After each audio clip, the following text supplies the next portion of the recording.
चलिए, तो देखिए लास्ट क्लास हम लोगों ने केमिकल बॉन्डिंग के अंदर बहुत सारी चीज़ें कवर कर ली थी, है ना। मैंने आपको बॉन्ड पैरामीटर्स करवाए थे, एक तो मैंने बॉन्ड लेंथ और बॉन्ड ऑर्डर निकालना सिखा दिया था आपको। चलो आते हैं वहीं से आगे बढ़ रहे हैं और सीखने जा रहे हैं बॉन्ड एंगल। तो जो अपना अगला पैरामीटर है वो क्या है,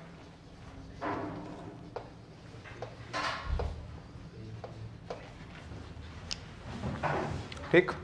तो बॉन्ड एंगल क्या होता है ये तो आप अच्छे से जानते ही हो भाई। सेंट्रल एटम को कनेक्ट करते हुए जो सराउंडिंग एटम एंगल बनाते हैं उसी को हम लोग क्या बोलते हैं, बॉन्ड एंगल। जैसे मान लो आपके पास कंपाउंड है ये CH ClF Br, तो इसमें देखो आपके different different types of bond angle है। एक बॉन्ड एंगल है HCBr, इसको कैसे डिनोट करते हैं, HCBr। ऐसे BrCF, इसको कैसे डिनोट करते हैं, BrCF। तो जिस पर बॉन्ड एंगल बन रहा है उसको सेंटर में लेकर चलते हैं, इसका नोटेशन होता है, ठीक है। अब बात आती है बॉन्ड एंगल कंपेयर कैसे करते हैं। तो बॉन्ड एंगल का कंपैरिजन बड़ा ही आसान है, आपको वही चेक पॉइंट्स देखेंगे हम। तो सबसे पहले आप क्या करोगे, सबसे पहला जो चेक पॉइंट है वहां पे देखोगे डिटरमाइन हाइब्रिडाइजेशन। कैसे करो, ऐसे लिख लो, चेक वेदर हाइब्रिडाइजेशन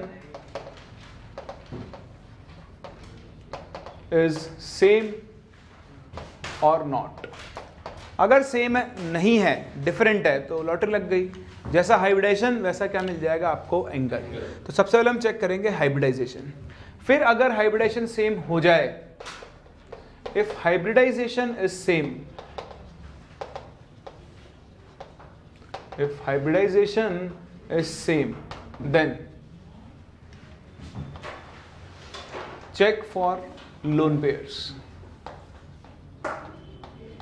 ठीक, तो जहां पर ज्यादा नंबर ऑफ लोन पेयर्स होंगे, क्योंकि मैंने आपको सिखाया था रिपल्शन और बॉन्ड एंगल एक दूसरे के क्या होते हैं, इनवर्सली प्रोपोर्शनल। तो जो आपका बॉन्ड एंगल है दैट वुड बी क्या होगा, इनवर्सली रिपल्शन होगा। तो जहां रिपल्शन ज्यादा है वहां पर बॉन्ड एंगल अपने आप ही क्या होगा, कम। तो लोन पे रिपल्शन क्या होता है, ज्यादा, और लोन पे बॉन्ड पे रिपल्शन क्या होता है, कम। और अगर सब कुछ ही सेम हो गया, if lone pairs are also same,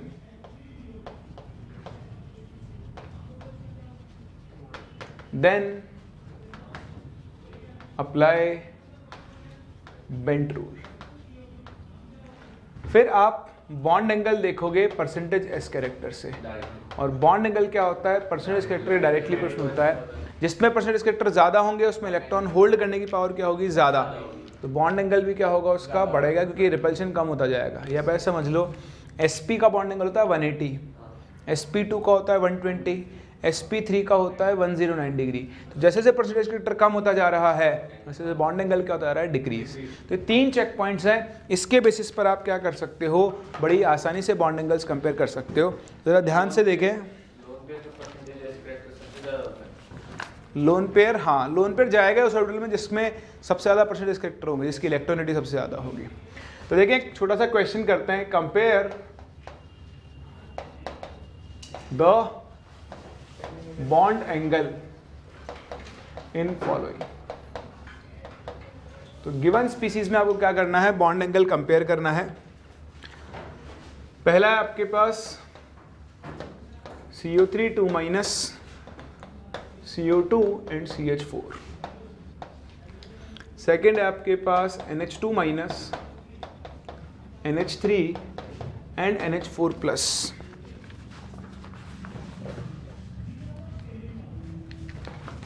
ठीक है, इसमें एक चीज़ और ऐड कर देना, बेंट रूल मत लगाना, बेंट रूल से तो आप और एक काम करो, थोड़ा चेंज करो, यहाँ पे सेंटर टर्म से देख लेंगे। If hybridization is same and lone pair is same, then check for central atom. ठीक, central atom and surrounding atoms दोनों देखने पड़ेंगे अब आपको। ठीक है, तो अगर सराउंडिंग एटम डिफरेंट है, if surrounding atoms are different, then जो बॉन्ड एंगल होता है that is inversely proportional to electronegativity of surrounding atom. Surrounding atom की इलेक्ट्रोनेगेटिविटी जितनी ज्यादा होगी बॉन्ड एंगल क्या होगा उतना ही कम। या फिर आप चाहो तो ऐसा बोल दो size of central atom directly proportional to size of surrounding atom पे डिपेंड करता है, ठीक है। और दूसरा ऐसा भी बोल सकते हो directly proportional to size of surrounding atom. और अगर सराउंडिंग एटम सेम है और सेंट्रल एटम डिफरेंट है, if central atom is different then उस केस में bond angle is directly proportional to electronegativity of central atom, ठीक है। तो अभी आप देख लोगे ऑर्डर्स के अंदर जैसे हम करेंगे।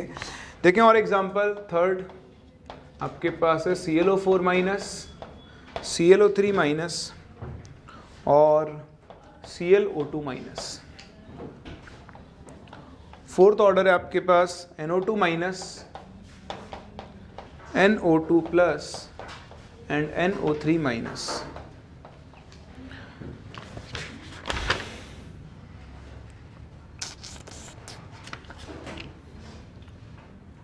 एक है आपके पास PCl3 एंड POCl3। तो देखो यहाँ पर आपको OCO बॉन्ड एंगल देखना है, यहाँ पर आपको HNH बॉन्ड एंगल कंपेयर करना है, यहाँ पर आपको OCLO बॉन्ड एंगल, यहाँ पर आपको ONO बॉन्ड एंगल और यहाँ पर आपको कंपेयर करना है ClPCl बॉन्ड एंगल, ठीक है। उसके अलावा आपको कंपेयर करना है क्या,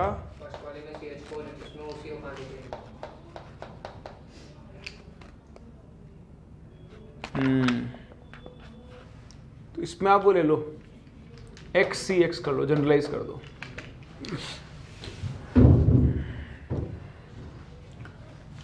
NF3, NCl3, NBr3 और Ni3, ठीक। चलो एक आप याद रख, एक ये कंपेयर कर लो ईथर में और वाटर में। BF3, BCl3, BBr3, BI3, CF4, CCl4,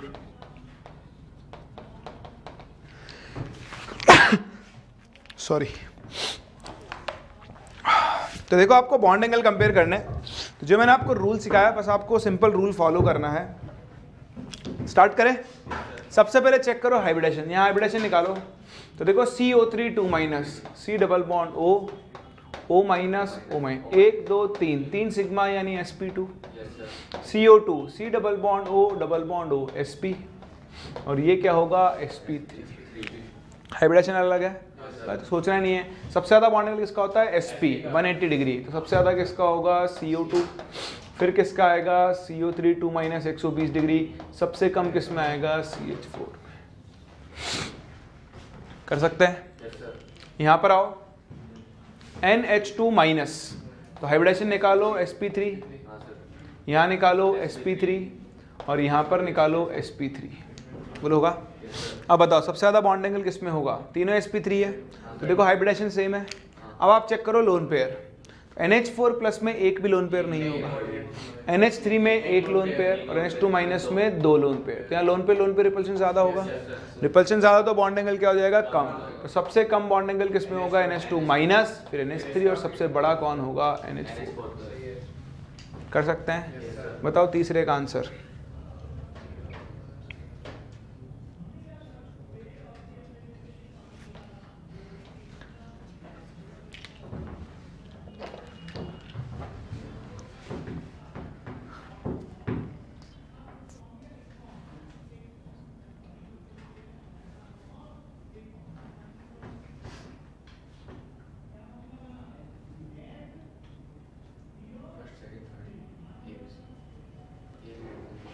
सबसे ज़्यादा किसका, फिर CO3 माइनस, फिर ClO2 माइनस। कैसे, वही देखो सब में हाइब्रिडेशन निकालो आप, sp3 आएगा।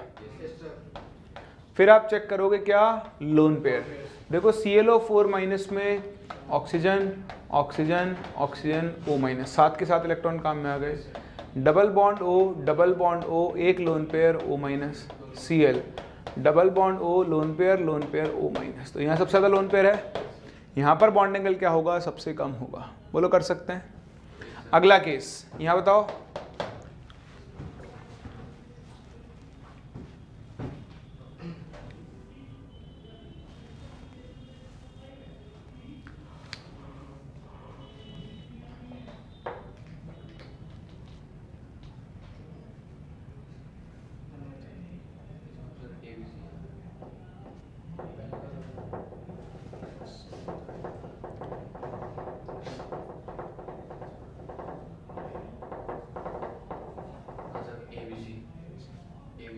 सबसे बड़ा ए का, फिर बी और फिर सी। क्यों? इसका हाइब्रिडेशन sp2, इसका हाइब्रिडेशन क्या आएगा sp, और इसका हाइब्रिडेशन क्या आएगा sp2।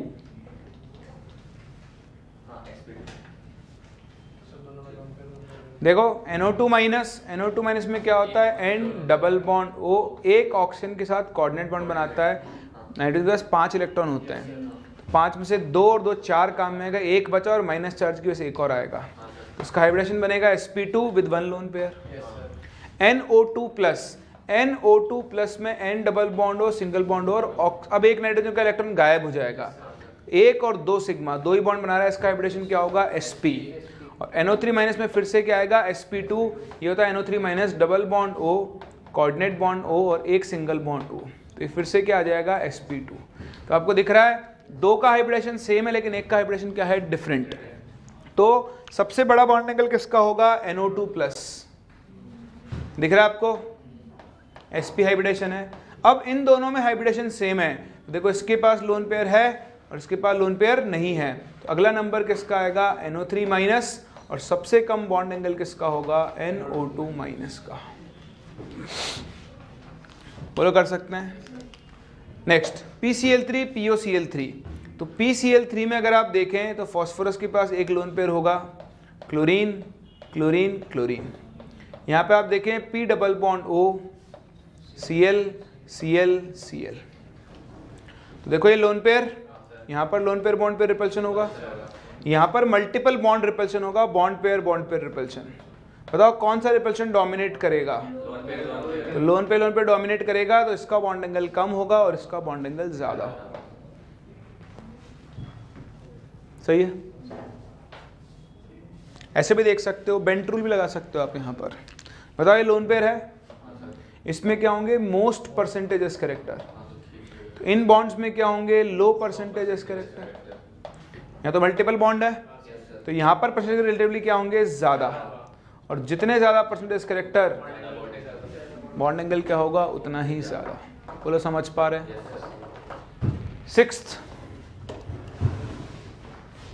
सिक्स्थ में देखो हाइब्रिडेशन सेम है, nitrogen nitrogen nitrogen nitrogen, centre atom same है, डिफरेंट कौन है, सराउंडिंग एटम। तब आप देखो इसको आप समझ सकते हो NFF, ठीक है। 2-3 तरीके इसको समझने के, Cl Cl Cl। देखो ये लोन पेयर है, या तो आप सराउंडिंग एटम की, इसको रटो मत, आप खुद चेक कर लो, इलेक्ट्रॉन नेगेटिविटी से देख सकते हो। बताओ फ्लोरीन की इलेक्ट्रॉनिटी ज्यादा होती है एज कम्पेयर टू क्लोरीन, तो फ्लोरीन इस लोन पेयर को अपनी तरफ खींचेगा, ये भी खींचेगा क्लोरीन, पर बहुत कम खींच पाएगा क्योंकि क्लोरीन नाइट्रोजन की इलेक्ट्रॉनिटी ऑलमोस्ट क्या होती है, सेम। तो अगर फ्लोरीन इसको अपनी तरफ खींचेगा तो बताओ यहाँ लोन पेयर जब इस तरफ आएगा तो लोन पेयर बॉन्ड पे रिपल्शन बढ़ेगा। बताओ लोन पेयर बॉन्ड पे रिपल्शन बढ़ेगा तो बॉन्ड एंगल क्या होगा, कम होगा, कंप्रेस होगा मॉलिक्यूल अंदर की तरफ। इसका मतलब NH3 का बॉन्ड एंगल सबसे कम, फिर NCl3, फिर NBr3 और फिर NH3। आई तो इसके लोन पेयर को बहुत कम खींच सकता है, उसकी इलेक्ट्रॉनिटी तो इवन नाइट्रोजन से भी क्या होती है, कम होती है। साइज से कर सकते हो, chlorine chlorine chlorine, fluorine fluorine fluorine, chlorine बड़े साइज का है, आयोडीन तो और बड़ा हो जाएगा, तो और बड़ा होगा तो बताओ इनके बीच में क्या क्रिएट होगी, स्टेरिक हिंड्रेंस साइज की वजह से, तो ये दूर जाएंगे तो बॉन्ड एंगल क्या होगा, बढ़ेगा। तो इसलिए Ni3 में बॉन्ड एंगल सबसे ज्यादा होगा और NF3 में क्या होगा, सबसे कम। ये वाटर, ऑक्सीजन के पास 2 लोन पेयर, ये ईथर, इसमें भी ऑक्सीजन के पास 2 लोन पेयर। ये मैं आपको पढ़ा चुका हूँ। वाटर में बॉन्ड एंगल कितना होता है, 104.5। वैसे हाइब्रिडेशन दोनों में ही क्या आता है, sp3। तो बॉन्ड एंगल आना कितना चाहिए था, 109 डिग्री 28 मिनट। तो देखो यहाँ लोन पे रिपल्शन की वजह से बॉन्ड एंगल क्या होता है और भी कम। ईथर, तो फिर तो ईथर में तो देखो लोन पे रिपल्शन है। ये मैं आपको क्यों पढ़ा रहा हूँ कि एक एक्सेप्शनल वो है, ये आपसे डायरेक्टली पूछ सकता है। ईथर में क्या है, 2 मिथाइल ग्रुप हैं, इनको हम बोलते हैं बल्की ग्रुप। तो ये आपके 2 बल्की ग्रुप्स हैं। इन बल्की ग्रुप्स में रिपल्शन की वजह से क्या होता है, बॉन्ड की ओपनिंग होती है, दूर जाएंगे। इसका जो बॉन्ड एंगल है वो ग्रेटर देन 109 डिग्री 20 मिनट, जो होना चाहिए sp3 के हिसाब से उससे भी बड़ा हो जाता है। तो वाटर में तो बॉन्ड एंगल 109 डिग्री से कम होता है, लेकिन ईथर में आपके पास 2 बड़े बड़े ग्रुप प्रेजेंट है, इनकी वजह से क्या होता है, bond angle normal bond angle को भी क्या कर जाता है, डोमिनेट कर जाता है। कभी भी बल्कि ग्रुप्स लगेंगे तो हमेशा बढ़ेगा, हमेशा बढ़ेगा, स्टेरिक हिंड्रेंस क्रिएट होगी। अब देखिए ये केसेस, ये बहुत इंपॉर्टेंट केसेस हैं। इनमें क्या है, देखो BF3 बोरोन के पास कोई लोन पेयर नहीं है, ठीक, तो no lone pair on central atom, all bonded atoms are same. एक के अंदर, जैसे यहाँ सारे फ्लोरीन है, यहाँ सारे क्लोरीन है, सारे, तो ये केस बन गया इक्विवेलेंट हाइब्रिडाइज्ड ऑर्बिटल्स का। पढ़ा था ना आपको, जब सारे एटम सेम हो, कोई लोन पेयर नहीं हो, तो सारे ऑर्बिटल्स क्या होते हैं, इक्विवेलेंट हाइब्रिडाइज्ड। तो इनके अंदर बॉन्ड एंगल चेंज नहीं होता, इन सबके बॉन्ड एंगल क्या होंगे, नॉर्मल जो हाइब्रिडेशन होता है, इसका हाइब्रिडेशन क्या आता है, sp2, तो सभी का बॉन्ड एंगल 120 डिग्री होगा। इसका हाइब्रिडेशन क्या आता है, sp3, तो इन सभी का बॉन्ड एंगल कितना होगा, 109 डिग्री 28 मिनट। समझ पा रहे, तब पड़ेगा जब लोन पेयर होंगे या बॉन्ड्स अलग अलग टाइप के होंगे। जब सारे हाइब्रिडाइज्ड ऑर्बिटल इक्विवेलेंट है, मतलब सारे बॉन्डिंग एटम सेम है एक मॉलिक्यूल में, कोई लोन पेयर नहीं है, तो उसका बॉन्ड एंगल जितना हाइब्रिडेशन से आता है वही आएगा, कोई चेंज नहीं आने वाला है। अच्छा बताओ, NH3 और PH3 बॉन्ड एंगल कंपेयर करो।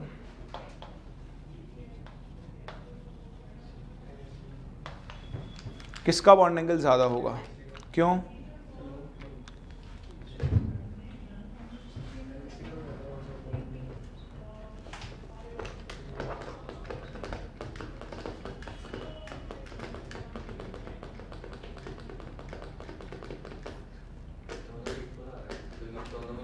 चलो और बढ़ा देता हूँ आगे।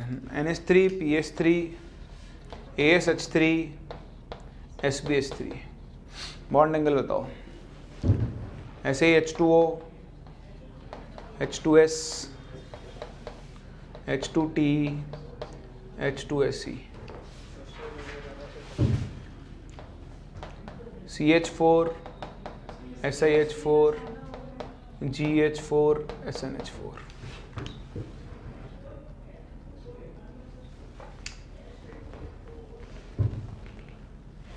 इसको तो छोड़ दो, इसमें तो क्या है, इसी में से काट लेते हैं।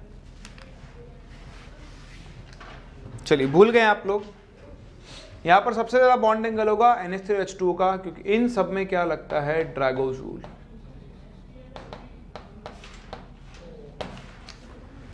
तो 15th यानी नाइट्रोजन फैमिली और 16th यानी ऑक्सीजन फैमिली के हाइड्राइड्स दिख जाए, थर्ड पीरियड है उससे नीचे वाले, उन सब में ड्रैगोज रूल लगता है, उन सबके बॉन्ड एंगल क्लोज टू क्या होता है, 90 डिग्री। तो मैंने आपको बताया हुआ था, डाउन द ग्रुप जाने पर डिक्रीज होते जाते हैं। तो याद रखो, ये सब आपसे डायरेक्टली पूछा जा सकता है, तो ये बहुत इंपॉर्टेंट ट्रेंड है, इसको याद रखना, ये आपसे डायरेक्टली पूछा जा सकता है। ड्रैगोज रूल की वजह से इन हाइड्राइड्स के बॉन्ड एंगल्स क्या होते हैं, क्लोज टू 90 डिग्री होते हैं। समझ में आता है, कोई डाउट किसी को? चलिए, तो ये था आपके पास बॉन्ड एंगल और बॉन्ड एंगल कंपेयर करने के केसेस। सबसे पहले आप हाइब्रिडेशन देखोगे, उसके बाद आप क्या चेक करोगे, सेंटर एटम के पास लोन पेयर्स हैं या नहीं है। लोन पेयर्स हैं तो इसके पास ज़्यादा लोन पेयर्स होंगे, उसमें रिपल्शन ज़्यादा होगा, बॉन्ड एंगल क्या होगा, कम होगा। और अगर लोन पेयर भी सेम हो गए तो फिर आप सराउंडिंग एटम और सेंटर एटम के हिसाब से डिसाइड करोगे। कर सकते हैं, कोई दिक्कत है किसी को? आगे बढ़ूँ? चलिए, तो ये थे आपके बॉन्ड पैरामीटर्स। बॉन्ड पैरामीटर्स को कवर करने के बाद हम एक और छोटा सा टॉपिक पढ़ने जा रहे हैं, that is called dipole moment. ठीक है, तो डाइपोल मोमेंट आपके लिए यूजफुल है। डाइपोल मोमेंट के बेसिस पर आप एक मॉलिक्यूल पोलर है या नहीं, इस चीज़ का आइडिया लगा सकते हैं। तो आओ सीखते हैं क्या होता है डाइपोल मोमेंट और कैसे हम डाइपोल मोमेंट को यूज करते हैं।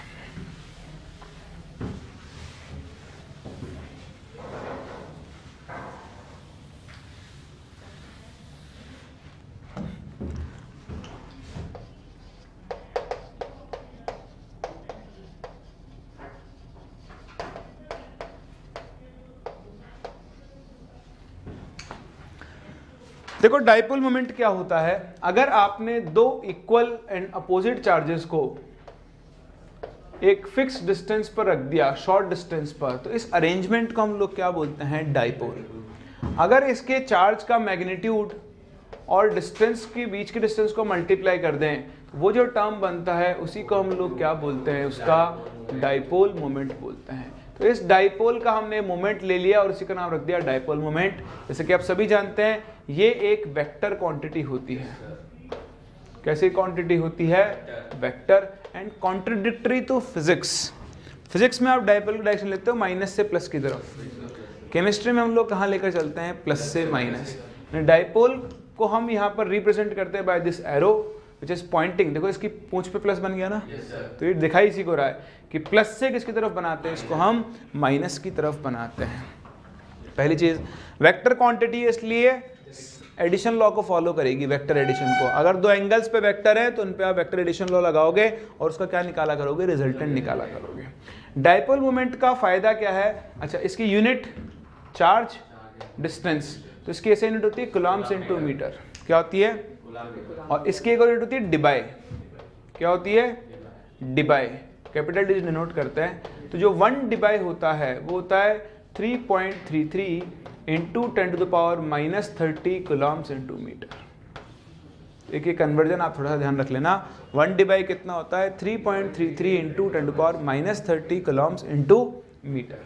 अब इसके बहुत सारे एप्लीकेशंस होते हैं। तो सबसे पहला एप्लीकेशन होता है एप्लीकेशन ऑफ डाइपोल मोमेंट। तो दो मेजर एप्लीकेशन है, उसमें पहला एप्लीकेशन है polar and non polar character या polar and non polar nature. एक गिवन मॉलिक्यूल पोलर है या नहीं, वो हम किससे डिसाइड करते हैं, उसकी म्यू वैल्यू से। हम उसका म्यू नेट निकालते हैं। अगर किसी मॉलिक्यूल का म्यू नेट 0 आ गया तो वो मॉलिक्यूल कैसा होता है, नॉन पोलर। और अगर किसी मॉलिक्यूल का म्यू नेट 0 आ गया, नॉन 0 आ गया, तो वो मॉलिक्यूल कैसा होता है, पोलर। देखें आपके पास दो तरह के कोवेलेंट बॉन्ड होते हैं। अगर हम कोवेलेंट बॉन्ड्स को कैटेगराइज करें तो आपके पास दो तरह के कोवेलेंट बॉन्ड्स होते हैं। एक तो होता है आपके पास पोलर कोवेलेंट बॉन्ड, क्या होता है, पोलर कोवेलेंट बॉन्ड, जो कि दो अलग अलग इलेक्ट्रोनेगेटिव वाले एटम्स के बीच बनता है। कार्बन फ्लोरीन, बताओ कौन ज्यादा इलेक्ट्रोनेगेटिव है, तो फ्लोरीन इससे इलेक्ट्रॉन लेगा, तो फ्लोरीन पे पार्शियल नेगेटिव चार्ज आएगा, कार्बन पर पार्शियल पॉजिटिव। अगर दो सेम इलेक्ट्रोनेगेटिव वाले एटम्स के बीच में बॉन्ड बना है तो देखो दोनों की इलेक्ट्रॉनिटी सेम है, किसी पर कोई चार्ज नहीं आएगा। ऐसे बॉन्ड को हम कौन सा बॉन्ड बोलते हैं, नॉन पोलर बॉन्ड। किसी मॉलिक्यूल के अंदर अगर पोलर बॉन्ड है तो वो पोलर हो, ये जरूरी। किसी मॉलिक्यूल में पोलर बॉन्ड होने के बाद भी वो कैसा हो सकता है, नॉन पोलर। क्यों, क्योंकि उसका म्यू नेट क्या आ सकता है, 0।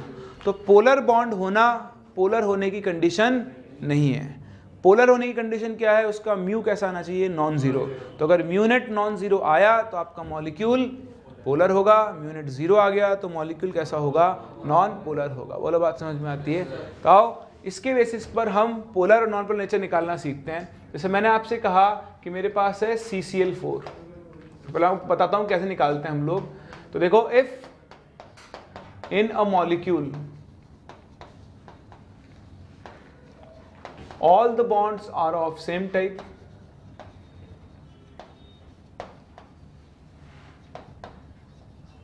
and it contains no lone pair, then its mu net will be 0। तो आपने जो नॉर्मल हाइब्रिडेशन पढ़ा है, जिसमें आपसे बोलूं BeCl2, तो BeCl2 में हाइब्रिडेशन क्या होता है, sp। तो यहाँ पर बेरिलियम, क्लोरीन, क्लोरीन।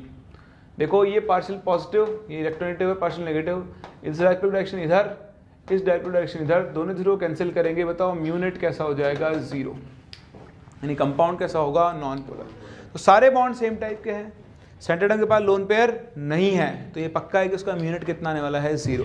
जैसे आप देखते जाओ एग्जांपल, जैसे मैं आपसे बोलूँ BF3, तो BF3 का म्यूनेट 0 आएगा, CCl4, मैं आपसे बोल दूँ PCl5, मैं आपसे बोल दूँ SF6, मैं बोल दूँ आपसे IF7, इन सभी के म्यूनेट कैसे आने वाले हैं 0, क्योंकि सारे बॉन्ड सेम टाइप के हैं और सेंटर एटम के पास एक भी लोन पेयर नहीं है।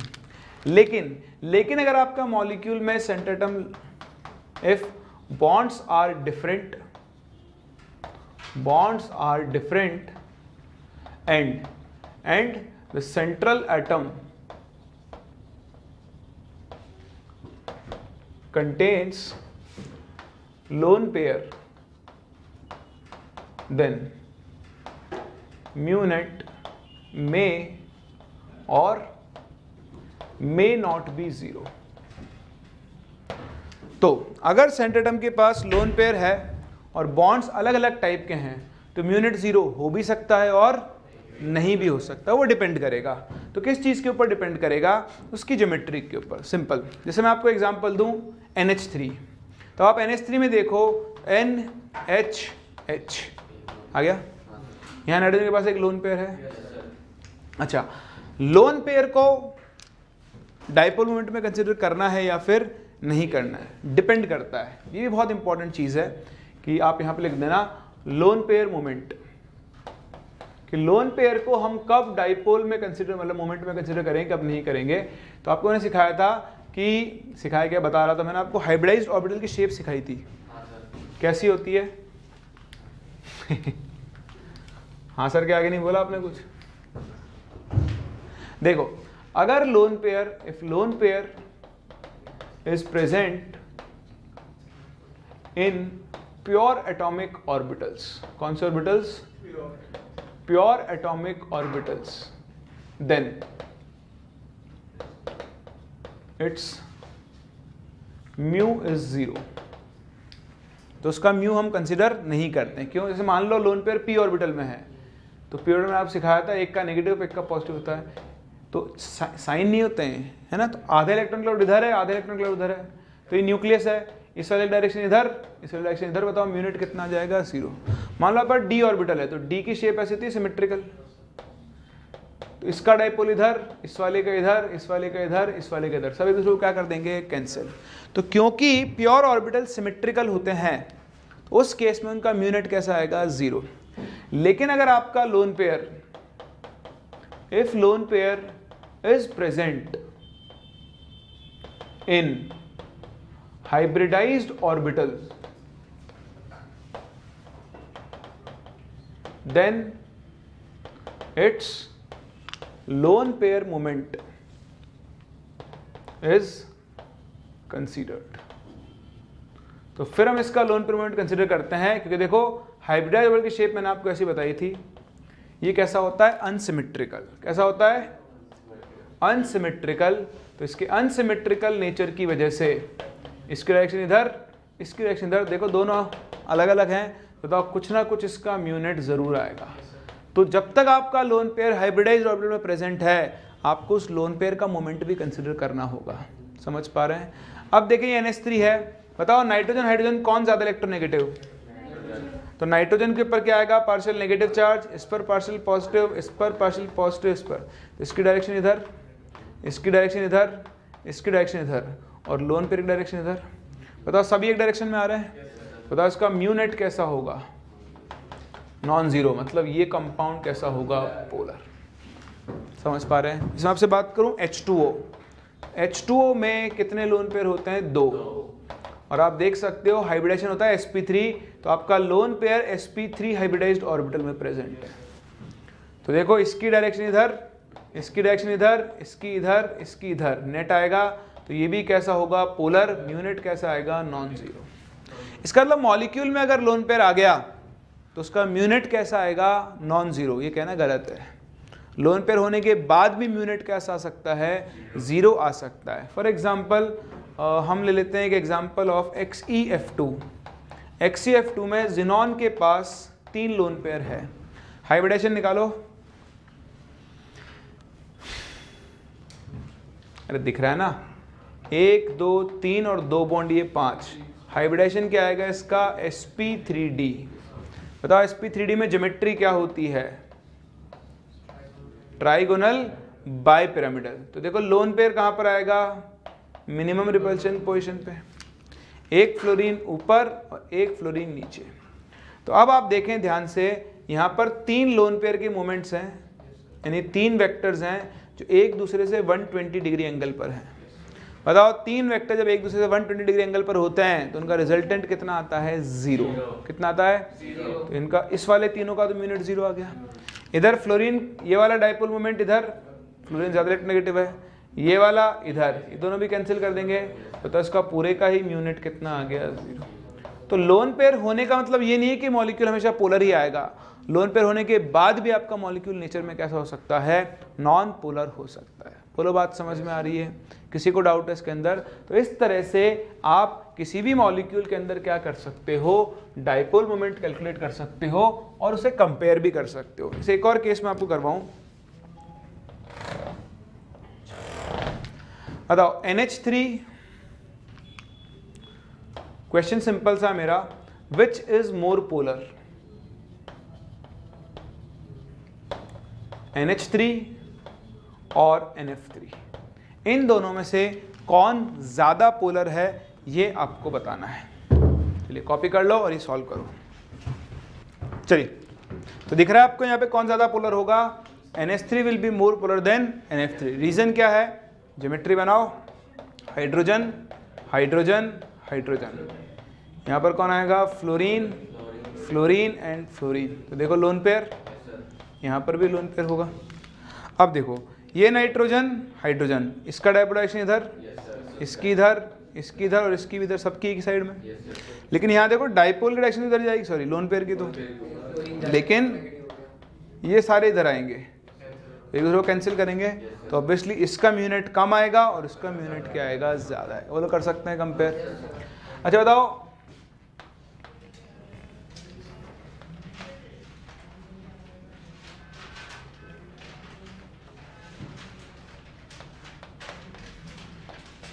PF3Cl2 PCl3F2, इन दोनों में से कौन पोलर होगा और कौन नॉन पोलर होगा?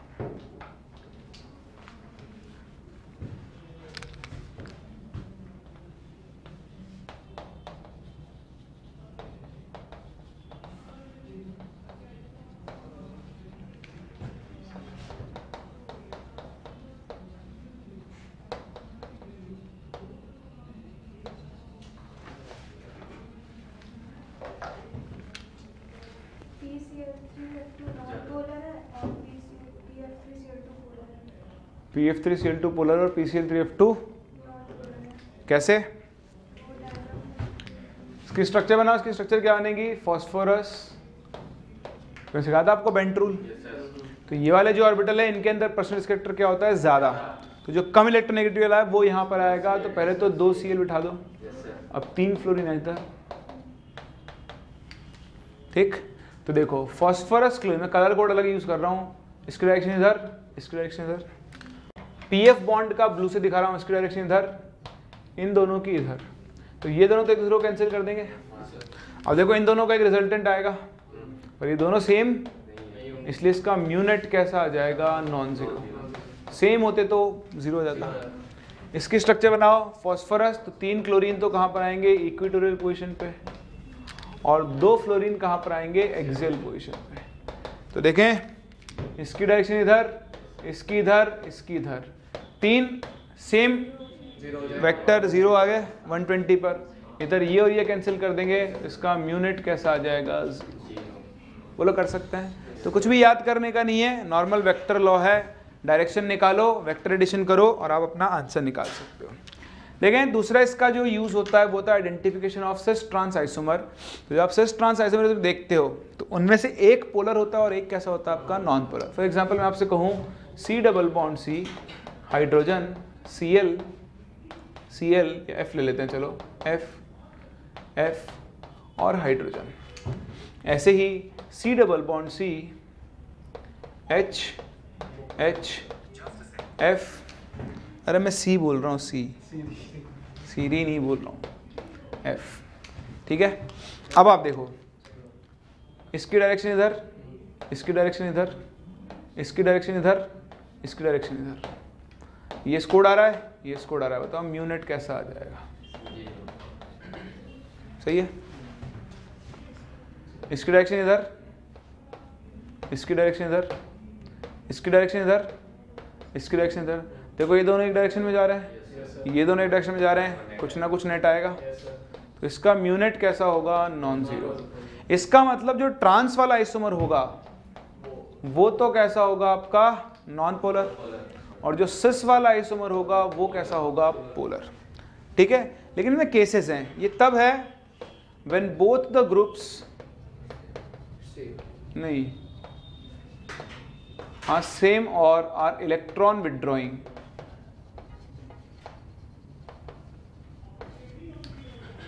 जैसे मैं इलेक्ट्रॉन रिलीजिंग ग्रुप लगा दूं मिथाइल, तो देखो C डबल बॉन्ड C, ठीक है, अब H और F, इधर मैंने लगा दिया CH3 और इधर H। अब हम H के रिस्पेक्ट में देख रहे हैं ये ट्रांस है, देख सकते हैं ना, किसी एक रिस्पेक्ट में। अब बताओ इसकी डायरेक्शन किधर आएगी? ये इलेक्ट्रॉन देगा तो इसकी डायरेक्शन इधर, इसकी डायरेक्शन भी इधर, इसकी डायरेक्शन इधर और इसकी डायरेक्शन इधर, तो ये दोनों तो कैंसिल कर रहे हैं और ये दोनों एक डायरेक्शन में आ रहे हैं। तो बताओ अब इसका म्यू नेट कैसा आ जाएगा? Non zero. सिस आइसोमर बनाओ, C double bond C, H same side, CH3 F। सही है, अब इसकी डायरेक्शन इधर, इसकी डायरेक्शन इधर, इधर से इसकी डायरेक्शन इधर और इसकी डायरेक्शन इधर आएगा। तो देखो ये दोनों जीरो कैंसिल कर रहे हैं और ये दोनों एक डायरेक्शन में जा रहे हैं, तो ये दोनों एक डायरेक्शन में और ये भी इसका रिजल्टेंट कुछ ना कुछ आएगा तो इधर जाएगा, इन दोनों का एक नेट रिजल्ट आएगा। तो इसका म्यू नेट भी कैसा होगा? Non zero. तो ये भी कैसा होगा? पोलर। तो ट्रांस नॉन पोलर तब होगा जब दोनों ग्रुप क्या हों? सेम नेचर के हों, सेम ही ग्रुप हो और सेम नेचर हो दोनों का। अगर अलग अलग नेचर है, एक रिलीजिंग एक विथड्रॉइंग है, तो फिर आपके पास ट्रांस आइसोमर भी कैसा हो सकता है? पोलर हो सकता है। कोई डाउट? फिर आपके पास आते हैं ऑर्थो मेटा पैरा। क्या आते हैं? ये उड़ा दूं?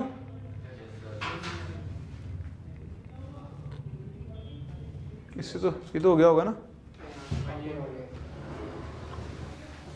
वो मैं दूर जाना नहीं चाहता इसलिए वहां से, चलो कोई नहीं, चल लेते हैं।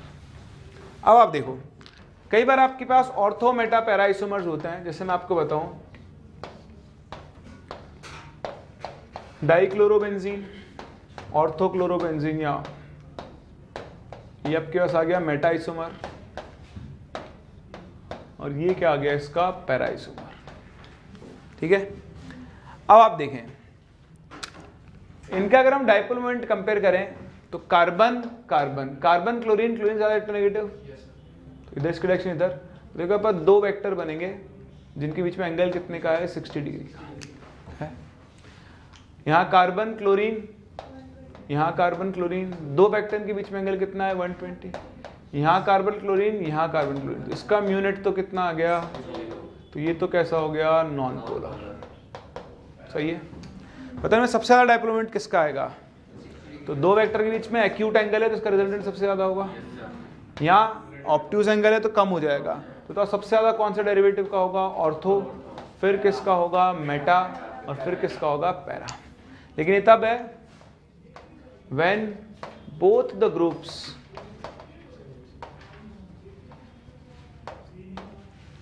Are electron withdrawing and same,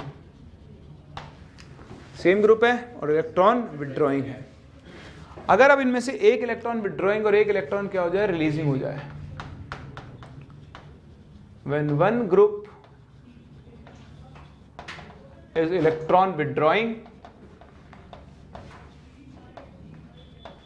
and other is electron releasing, तो उस केस में क्या होगा?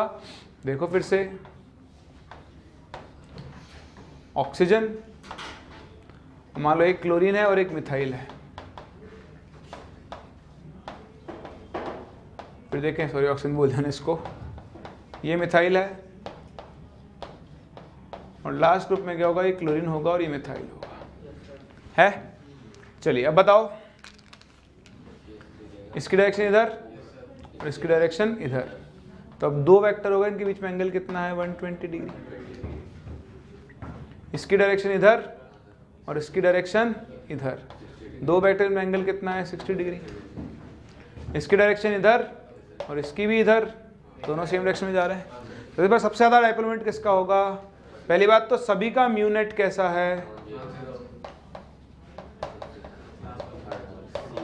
सबसे ज्यादा किसका होगा? पैरा, फिर मेटा, सॉरी ऑर्थो, फिर कौन होगा? मेटा।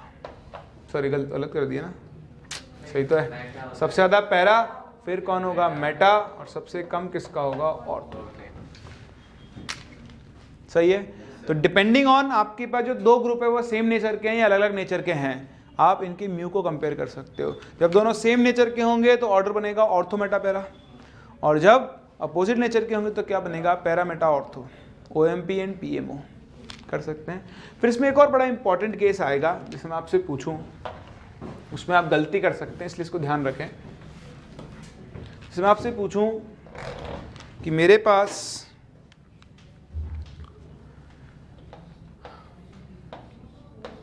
ये मॉलिक्यूल है OH OH, बताओ ये पोलर होगा या नॉन पोलर?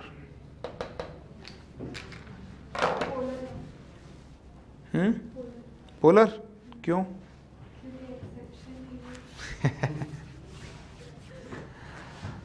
चलो ये बहुत बढ़िया, ये बढ़िया जवाब लगता है मुझे, बहुत एक्सेप्शन है ये।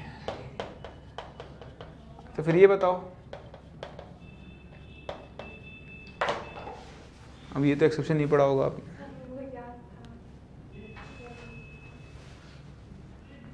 कहाँ से याद किया आपने? तो पढ़ाते नहीं है क्लास में, टेस्ट में पूछते हैं। अच्छा ये बता दिया, रीजन नहीं बताया इसका?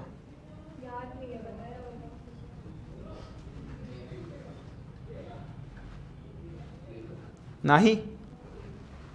चलिए इसका म्यूनिट आएगा नॉन जीरो और इसका भी म्यूनिट आएगा नॉन जीरो। तो फिर हमने जब ये कहानी बोली तो गलत हो गई। कहाँ गई? ये रही, ये रही। Cl सेम ग्रुप था, यहाँ तो म्यूनिट जीरो आ रहा था, यहाँ ऐसा क्या बदल गया कि म्यूनिट जीरो है? देखो यहाँ पर क्लोरीन के पास 3 लोन पेयर है, मानते हो, और यहाँ ऑक्सीजन के पास क्या है? 2 लोन पेयर। अब अगर आप यूं बोलो कि इसके पास लोन पेयर है, तो वो भी बोला मेरे पास भी 3 लोन पेयर है, तुम सबसे ज्यादा लोन पेयर है मेरे पास, फिर क्या चक्कर है?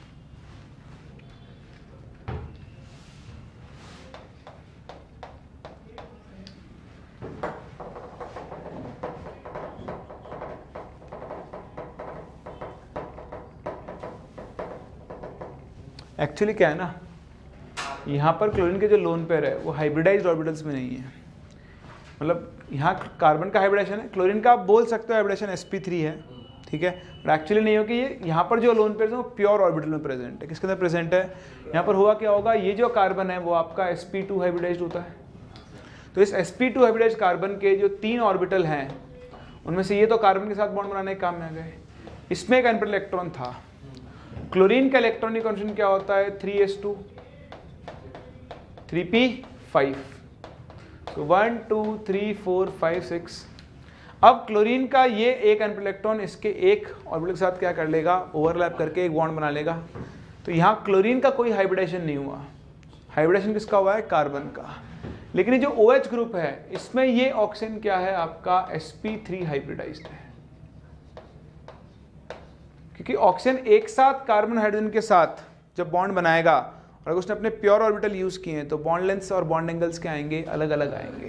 तो डिफरेंस ये है कि यहां पर जो लोन पेयर है, loan pair is present in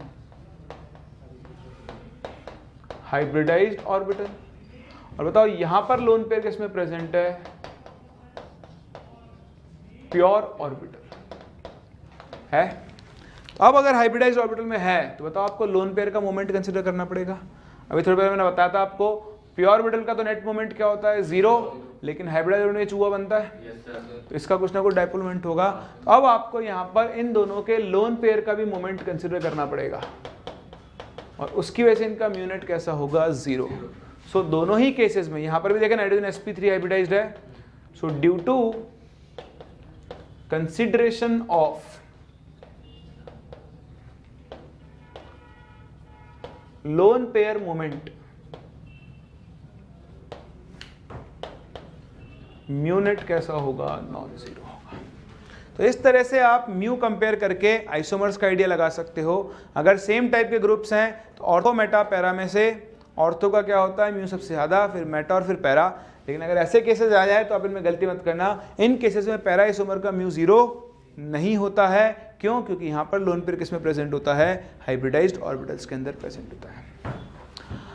कोई डाउट समझ में आता है आप लोगों को? क्या? हाँ, रेजोनेंस भी होगा, उससे भी एक्सप्लेन कर सकते हो, होगा। जब लोन पेयर काम में आता है ना रेजोनेंस के अंदर, तो उसका जो डाइपोल मोमेंट है वो कम हो जाता है, ठीक है। वो तो वहाँ पे भी आएगा, सीएल का तो प्लस एम इफेक्ट होता है, ठीक है। तो उससे भी आप बोल सकते हो, बट ज़्यादा अप्रोप्रिएट रीजनिंग इसकी ये होती है। चले आगे। फिर इसका तीसरा एप्लीकेशन होता है calculation of percentage ionic character. तो ये एज सच बहुत कभी काम में तो नहीं आया मेंस में, हो सकता है पूछ ले। इसमें क्या होता है, एक फॉर्मूला होता है कि किसी भी कोवेलेंट बॉन्ड में अगर आपको परसेंटेज आयनिक कैरेक्टर निकालने हैं, percentage ionic character in a covalent bond, तो उसका फॉर्मूला होता है mu observed upon mu theoretical into 100। यहां से निकालते हैं, इसको समझ लेना एक बार ध्यान से। जैसे मान लो मेरे पास HCl का एक मॉलिक्यूल है और मैंने आपको उसका म्यू दे दिया है कुछ 1.25 D है, ठीक है, ये वैल्यू मैंने आपको दी है। अब मैंने आपसे कह दिया कि इनके बीच की जो बॉन्ड लेंथ है, HCl बॉन्ड लेंथ, ठीक है, उसकी वैल्यू आ गई कुछ लेट्स से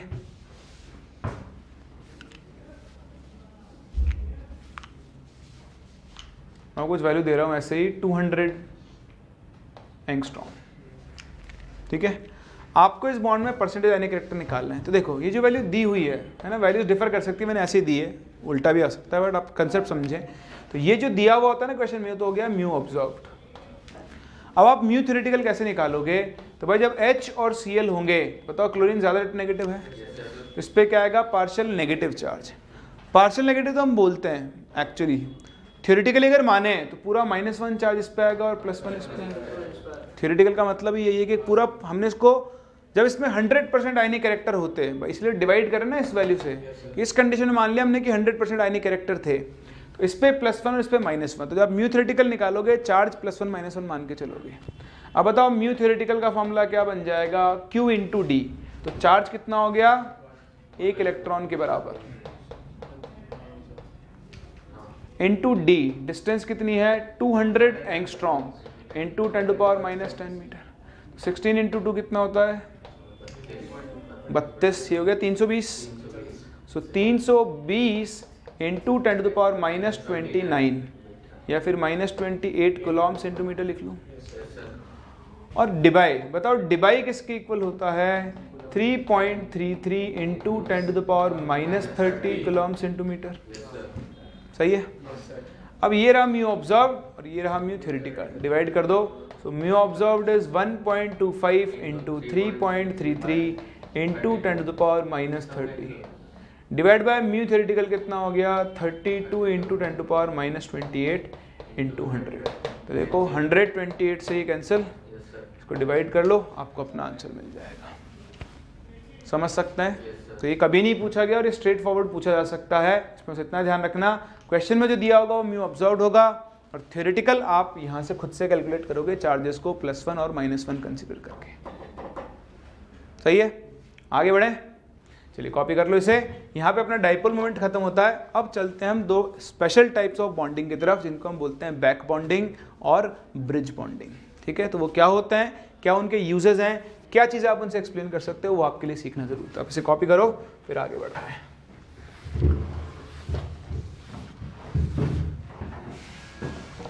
चलो तो देखो, सीखो बैक बॉन्डिंग। ये भी एक बहुत इंपॉर्टेंट फिनोमिना है, काम की चीज़ है। कुछ स्पेसिफिक क्वेश्चंस के आंसर्स आप सिर्फ बैक बॉन्डिंग के बेसिस पर ही दे सकते हो। देखो बैक बॉन्डिंग क्या होती है, ये एक तरह का कोऑर्डिनेट बॉन्ड ही होता है। क्या होता है?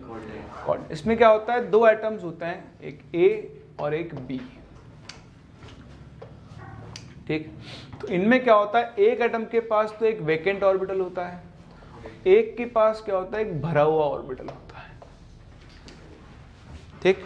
अब अगर ये दोनों एटम बॉन्डेड हैं एक दूसरे से और उनके पास दो ऐसे ऑर्बिटल हैं जो एक दूसरे के पैरेलल हैं, इनमें से एक खाली है और एक के पास क्या है, खाली ऑर्बिटल एक्स्ट्रा इलेक्ट्रॉन पेयर्स हैं, तो ये क्या कर सकता है, अपने इलेक्ट्रॉन पेयर्स का शेयरिंग करके क्या बना सकता है, एक पाई बॉन्ड बना सकता है। क्या बना सकता है?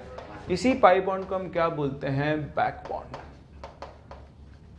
या फिर आप इसे पाई डेटिव बॉन्ड के नाम से भी जानते हो, क्योंकि एक टाइप ऑफ क्या बन रहा है, कोऑर्डिनेट बॉन्ड बन रहा है। लेकिन कोऑर्डिनेट बॉन्ड हम सिर्फ सिग्मा बॉन्ड्स को बोलते हैं। किसको बोलते हैं? इसलिए हम इसको बैक बॉन्ड बोल देते हैं, या फिर हम इसे पाई डेटिव बॉन्ड के नाम से भी जानते हैं। सिग्मा डेटिव नहीं होता। अगर आपसे कोई कहता है कोऑर्डिनेट बॉन्ड काउंट करो, तो आपको सिर्फ सिग्मा बॉन्ड काउंट करने होते हैं। पाई डेटिव को आप कोऑर्डिनेट बॉन्ड के अंदर काउंट नहीं करोगे, क्योंकि वहाँ क्या होता है, वो जो कोऑर्डिनेट बॉन्ड बना हुआ एक और एटम के बीच में बनता है, एक ही बॉन्ड बनता है। यहाँ पहले कोवलेंट बॉन्ड बन चुका है, उसके बाद दूसरा बॉन्ड बन रहा है, तो उसे हम कोऑर्डिनेट की कैटेगरी के अंदर बोलने के लिए इसको क्या बोल देते हैं, पाई डेटिव बॉन्ड बोल देते हैं। बोलो बात समझ में आ रही है? इसमें क्या होता है, इन जनरली इसको हम बोलते हैं डोनर एटम, और ये क्या होता है आपका एक्सेप्टर, ठीक। तो जो जनरली होता है, generally donor belongs to second period, ठीक। लाइक आपके पास ऑक्सीजन हो गया, फ्लोरीन हो गया, नाइट्रोजन हो गया, बट थर्ड पीरियड एलिमेंट भी हो सकते हैं, समटाइम्स I, S, ये सब भी क्या होता है, आयोडीन हो गया, सल्फर हो गया, can also show back bonding. तो जनरली आपको सेकेंड पीरियड का एलिमेंट मिलेगा, पर कुछ स्पेसिफिक केसेस में ये दूसरे पीरियड के एलिमेंट भी हो सकते हैं, ठीक है। दूसरी चीज, बैक बॉन्डिंग की जो टेंडेंसी होती है, the tendency to show back bonding, मैं BB लिख रहा हूं इसको, है ना, decreases with increase in bond length, या तो ऐसा बोल लो, एंड साइज ऑफ ऑर्बिटल्स। तो जैसे जैसे ऑर्बिटल्स का साइज बढ़ता जाएगा, बैक बॉन्डिंग शो करने की टेंडेंसी क्या होती जाएगी, कम। जैसे मान लो आपके पास दो ऑर्बिटल हैं 2p2p, तो 2p2p में बैक बॉन्डिंग के चांसेस क्या होंगे, ज्यादा। अब अगर आप पर 2p3p हो गया, तो 3p में क्या होगी, बॉन्ड लेंथ बढ़ जाएगी, एटॉमिक ऑर्बिटल का साइज बढ़ गया, तो ये 2p और ये 3p, बताओ बैक बॉन्डिंग की टेंडेंसी क्या हो जाएगी, कम। ये 2p रहा, अगला ऑर्बिटल हो गया 4p, तो फिर बैक बॉन्डिंग के चांसेस क्या हो जाएंगे, और भी कम, क्योंकि ओवरलैपिंग क्या होगी, इफेक्टिव नहीं होगी। तो जैसे जैसे एटम्स का साइज बढ़ता जाता है, वैसे वैसे बैक बॉन्ड बनाने की टेंडेंसी क्या हो जाती है, कम। तो बैक बॉन्डिंग शो करने के लिए क्या होना चाहिए, आपका जो सेंट्रल एटम है, क्या होना चाहिए, सेंटर एटम के पास खाली ऑर्बिटल होने चाहिए, और जो सराउंडिंग एटम है उसके पास क्या होना चाहिए, एक्स्ट्रा इलेक्ट्रॉन पेयर्स, तभी जाके क्या हो सकती है, बैक बॉन्डिंग। तो देखो एक बहुत इंपॉर्टेंट ऑर्डर है जो हम बैक बॉन्डिंग से एक्सप्लेन करते हैं। आप लोगों को याद होगा, चाहो तो आप पन्ने पलट के देख सकते हो इतिहास के, लुईस एसिड कैरेक्टर। मैंने आपको शुरू में लुईस एसिड लुईस बेस पढ़ाए थे, तो वहाँ सिखाया था कि BF3 का लुईस एसिड कैरेक्टर सबसे कम होता है, फिर BCl3, फिर BBr3 और फिर Bi3। लुईस एसिड यानी इलेक्ट्रॉन पेयर लेने की टेंडेंसी, जिसके पास जितने ज़्यादा, जिसके ऊपर पॉजिटिव चार्ज होगा, या जितना ज़्यादा इलेक्ट्रॉन डिफिशिएंट होगा, भाई पॉजिटिव चार्ज है तो उतना ज़्यादा इलेक्ट्रॉन डिफिशिएंट होगा, तो उसके इलेक्ट्रॉन लेने के चांसेस भी क्या होंगे, उतने ही ज़्यादा। तो अगर आप नॉर्मल तरीके से जाओ तो देखो boron, fluorine, fluorine, fluorine, fluorine ज़्यादा इलेक्ट्रोनेगेटिव है, इससे इलेक्ट्रॉन खींचेगा, बोरोन पे पॉजिटिव चार्ज बढ़ेगा, बोरोन की इलेक्ट्रॉन लेने की टेंडेंसी क्या होगी, बढ़ेगी। तो BF3 सबसे अच्छा लुईस एसिड होना चाहिए था, पर नहीं होता। रीज़न क्या है, बैक बॉन्डिंग। क्या रीजन है? देखें बोरोन फ्लोरीन, बोरोन में क्या है, अगर आप बोरोन का इलेक्ट्रॉनिक कॉन्फ़िगरेशन देखो, यहाँ दिखाता हूँ मैं आपको, तो वो होता है 2s2 2p1 और एक्साइटेड स्टेट में क्या हो जाएगा 2p2।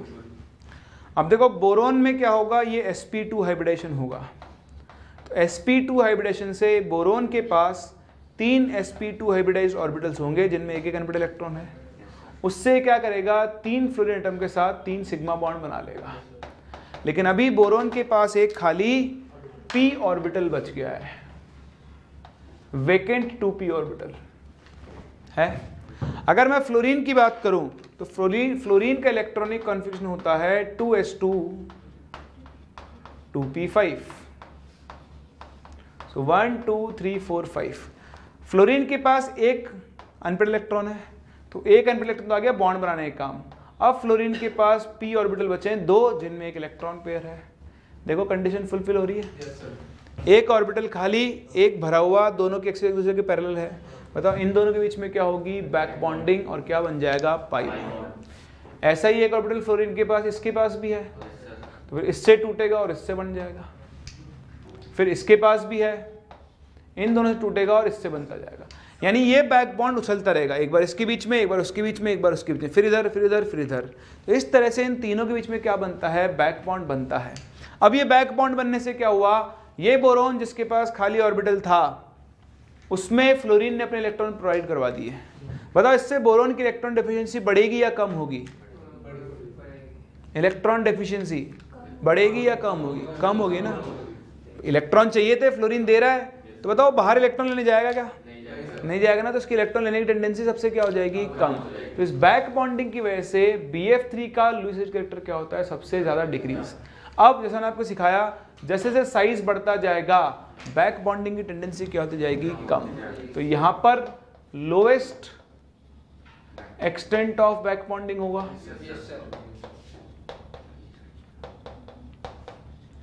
और BF3 में क्या होगा, highest extent of back bonding. इसलिए BF3 का लुईस एज कैरेक्टर क्या होगा, सबसे कम, और BI3 का लुईस एज कैरेक्टर क्या होगा, सबसे ज्यादा।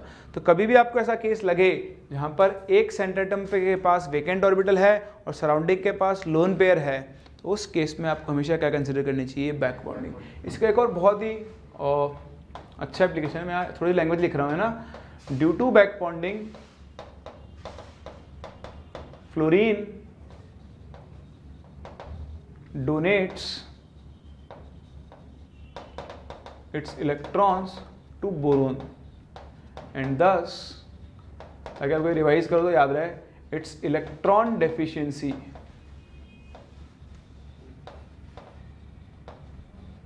decreases। उसकी वजह से क्या होती है, इसकी इलेक्ट्रॉन डेफिशिएंसी डिक्रीज होती है और इसका लुईस एसिड कैरेक्टर क्या होता है, डिक्रीज होता है। ठीक है, लुईस एसिड कैरेक्टर डिक्रीजेस। चलिए आगे बढ़े। इसका सेकंड केस क्या है, जैसे आपके पास एक मॉलिक्यूल होता है, एक मॉलिक्यूल होता है NCH3 होल थ्राइस और NSiH3 होल थ्राइस। ठीक है, यहां पर भी नाइट्रोजन के पास लोन पेयर है, यहां पे नाइट्रोजन के पास लोन पेयर है।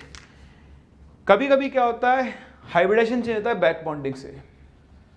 चेंज इन हाइब्रिडाइजेशन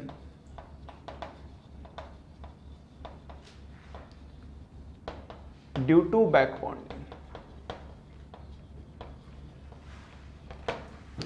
देखिए कैसे होगा, ये जो NCH3 है तो यहां पे नाइट्रोजन के पास लोन पेयर है, ये आपका CH3 CH3 CH3। तो देखो कार्बन के पास कोई खाली ऑर्बिटल नहीं है, यहाँ पर नाइट्रोजन भी sp3 में है और ये कार्बन भी कौन से स्टेट में है, sp3 में ही है। सेम इसी तरह silicon, nitrogen SiH3 SiH3 SiH3। अब नाइट्रोजन के पास लोन पेयर है। सिलिकॉन थर्ड पीरियड का एलिमेंट है और थर्ड पीरियड के पास क्या होते हैं, वेकेंट d ऑर्बिटल्स। क्या होते हैं, इसके पास ये वेकेंट 3d ऑर्बिटल होगा। भरा खाली, बताओ क्या होगी? Back bond. इस सिलिकॉन के पास भी होगा बैक बॉन्डिंग, इस सिलिकॉन के पास भी होगा बैक बॉन्डिंग होगा। तो अब इसके लिए क्या होगा, अभी ये sp3 में था, अब अगर इसको ये बैक बॉन्ड शो करना है, sp3 में क्या होता है, ये ऐसे होंगे, SiS3 नाइट्रोजन है, तो ये सेम प्लेन में नहीं होंगे, नाइट्रोजन प्लेन के ऊपर होगा, सिलिकॉन सारे नीचे वाले प्लेन में होंगे। अगर बैक बॉन्ड बनना है तो सबको क्या आना पड़ेगा, सेम प्लेन में आना पड़ेगा। कैसा आना पड़ेगा? तो ये जो कंपाउंड है ये एक्चुअली ऐसा नहीं होकर ऐसा हो जाता है SiH3 SiH3 और SiH3। इस तरह से नाइट्रोजन का लोन पेयर तो काम आता है बैक बॉन्डिंग में, और इसका हाइब्रिडेशन क्या बन जाता है, sp2। तो अगर आप नॉर्मल रूल से देखोगे तो आपको लगेगा कि इसका हाइब्रिडेशन भी sp3 आना चाहिए, और जैसे आपके पास मिथाइल वाला है ये भी कैसा होना चाहिए, नॉन प्लेनर। कैसा होना चाहिए? Non planar. लेकिन ये एक्चुअली कैसा होता है, प्लेनर। तो ये भी एक क्वेश्चन है, बोर्ड्स में पूछाता है 11th पी ब्लॉक के अंदर। बड़ा भी ध्यान रखना, जेई में आपसे डायरेक्टली पूछा सकता है कि NSiH3 और NCH3 होल थ्राइस में से कौन प्लेनर है और कौन नॉन प्लेनर। तो ये प्लेनर है क्योंकि इसके अंदर क्या हो जाती है, बैक बॉन्डिंग होती है। समझ पा रहे हैं? चलिए, बैक बॉन्डिंग के बाद एक और छोटी चीज मैं आपको सिखाऊं, that is called bridge bond.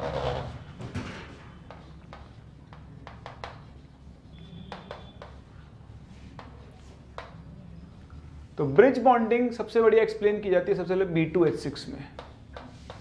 Compound का नाम है डाइबोरेन।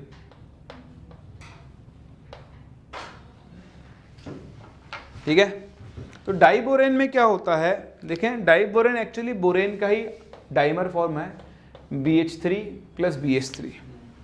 तो BH3 में आप निकालोगे ना तो बोरोन का हाइब्रिडेशन आता है sp2। क्या आता है, मैंने बना के भी दिखाया, देखो बोरोन का sp2 है और एक पीरियड उसके पास खाली होता है। तो इसमें क्या होता है, एक स्पेसिफिक टाइप ऑफ बॉन्ड बनता है, जैसे BH3, ये एक H, ये दूसरा H, ऐसे एक और BH3, ये एक H और ये बाकी के दो H। ठीक है, अब क्या है, देखो इस बॉन्ड में एक इलेक्ट्रॉन है, हाइड्रोजन के पास कोई एक्स्ट्रा इलेक्ट्रॉन नहीं है। सिमिलरली इस बॉन्ड में दो इलेक्ट्रॉन है, एक बोरोन का एक हाइड्रोजन का, हाइड्रोजन के पास कोई एक्स्ट्रा इलेक्ट्रॉन, तो हाइड्रोजन डायरेक्टली इसके साथ बॉन्ड फॉर्म नहीं कर सकता। अब यहाँ पर क्या होता है कि बोरोन का ये sp2 हाइब्रिडाइज्ड ऑर्बिटल और हाइड्रोजन का 1s ऑर्बिटल, ये आपस में क्या होते हैं, मिक्स होते हैं। क्या होते हैं? So the sp2 hybridized orbital of boron combines with 1s orbital of hydrogen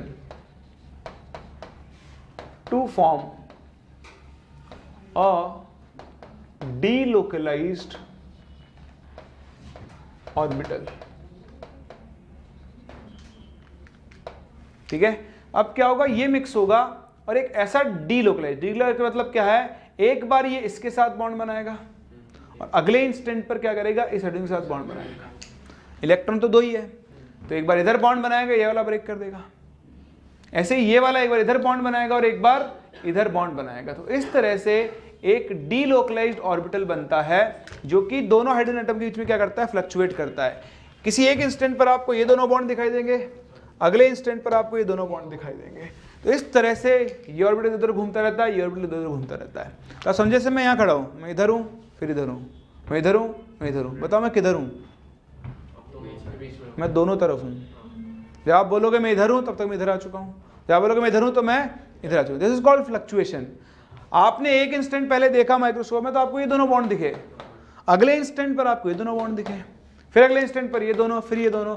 इस तरह आप क्या बोलोगे, यार बॉन्ड तो क्या है, कभी ये बॉन्ड बन रहा है कभी ये बॉन्ड, मतलब दोनों ही बॉन्ड क्या है, साइमल्टेनियसली प्रेजेंट है। तो इस तरह से ये जो बॉन्ड बनता है इसे हम बोलते हैं ब्रिज बॉन्ड, या फिर इसका नाम होता है बनाना बॉन्ड। क्या होता है, बनाना बॉन्ड क्यों बोलते हैं? देखो पहले तो नाम सुनते जाओ इनके बॉन्ड्स के, इसमें दो इलेक्ट्रॉन है और इसमें भी दो इलेक्ट्रॉन। तो अगर ये दो इलेक्ट्रॉन यहाँ है तो यहाँ नहीं है, यहाँ है तो यहाँ नहीं है, कुछ इसी तरह चल रहा है कहानी। तो इस बॉन्ड के 3 सेंटर हैं। कितने सेंटर है? और इसमें इलेक्ट्रॉन कितने हैं? 2। तो ऐसे बॉन्ड को हम बोलते हैं 3C2E bond, 3 centre 2 electron bond, या फिर हम इसे बनाना बॉन्ड के नाम से जानते हैं। बनाना बॉन्ड क्यों बोलते हैं? ये एक दूसरे में रिपल्शन को कम करने के लिए पूरा ऑर्बिटल एक केले की शेप लेता है, बनाना की, इसलिए इसको क्या बोल देते हैं? बनाना बॉन्ड भी बोलते हैं। सर इसका मतलब इलेक्ट्रॉन्स घूमते रहते हैं? हाँ, फ्लक्चुएट होते हैं। डीलोकेशन का मतलब यही होता है, घूम रहे हैं इधर से उधर। इसको हम ब्रिज बॉन्ड तो बोलते ही बोलते हैं। अब देखें, इस ब्रिज बॉन्डिंग की वजह से ये बोरोन जो यहाँ पर sp2 स्टेट में था, यहाँ कौन सी स्टेट में आ चुका होता है? sp3। कौन सी स्टेट में होता है? तो आपको हाइब्रिडेशन देखना, B2H6 में बोरोन का हाइब्रिडेशन क्या होता है? sp3 होता है। इसकी एक्चुअल ज्योमेट्री ऐसी होती है कि ये बोरोन, ये बोरोन, ये हाइड्रोजन, ये हाइड्रोजन, ये हाइड्रोजन, ये हाइड्रोजन, ये सब एक प्लेन में होते हैं। ये जो ब्रिज बॉन्ड वाले हाइड्रोजन होते हैं, ये दोनों क्या होते हैं? आउट ऑफ द प्लेन होते हैं। समझ पा रहे हैं? तो ये जो बॉन्ड है, ये आपका कौन सा बॉन्ड है? ब्रिज बॉन्ड है। और ये जो बॉन्ड है ना, इन्हें हम बोलते हैं टर्मिनल बॉन्ड्स। क्या बोलते हैं? Terminal bonds. अगर हम लेंथ कंपेयर करें तो जो ब्रिज बॉन्ड होता है,